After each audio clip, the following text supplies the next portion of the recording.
This is Arts and Crafts with Anush at Poquoson Public Library, and today we're going to be making seed bombs, which it's beautiful weather for it, and we have plenty of good seeds for you to choose from, and you can use materials that you probably have around your house.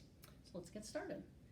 First thing you'll need is paper, and you can use newsprint if you like, or construction paper. I like construction paper because it's prettier. One small sheet like this is going to make you one seed bomb, but if you use larger sheets or more paper, obviously you get more. You'll need scissors to cut them up with, which I've started to do. You'll need a bowl and a cloth for straining. This is just a cut up piece of old t-shirt you can use. Obviously, you need seeds, and we have these from the Poquoson Library. Has a seed garden in our reading garden, and that little seed library is kept well stocked by our York Poquoson Master Gardeners. You'll need water, you'll need paper towels or newsprint to dry your seed bombs on when they're done, and let's get started. So like I said, you're going to need to cut these up into small squares. I've already sort of done that, or if you have children, you could just let them tear them right up in there, and that's a fun thing that you can do together then.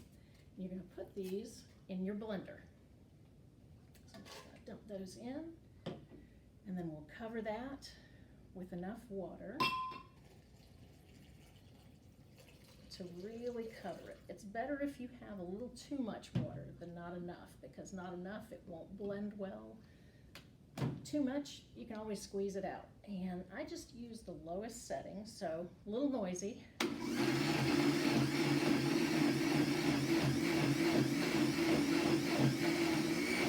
that's blending good. Okay, and you do it till it's nice and goopy and pulpy, and it does clean out all right though. It will come out. If I can get it open, there we go.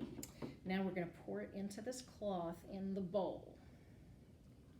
And you can use the spatula to get the excess out with. And I'm just going to put that there. And some of the water is already coming out. That's good, because we now want to put in our seeds. And for this, I'm just using a wildflower mix, and we have plenty of those in the seed library too. You sprinkle it in, and you probably want about 1 teaspoon to 2 teaspoons of the seeds. This is fun too. Mixing it all in, kind of goopy. And now you see why I need my paper towels. When it's all good and mixed in, you gather up the edges. Don't want any of that good goop coming out. And you can see it's already coming out through it a bit. And you'll lose some of the color from the paper, but a lot of it stays. And you just squeeze and squeeze and squeeze. And because you're going to set it back down, you want to pour that water out.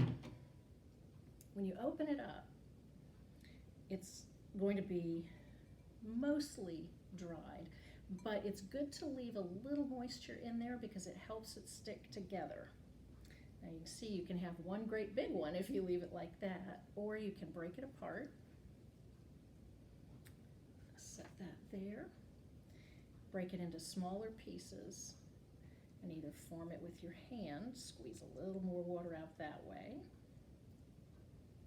which I'll put there, or you can wrap it back up and squeeze it out some more that way, whichever you like. And you see I get a lot more water that way. And open it up, and that's a lot tighter, but it's kind of an oblong, not much of a ball. That's okay. Doesn't matter what it looks like, it's going to do its job.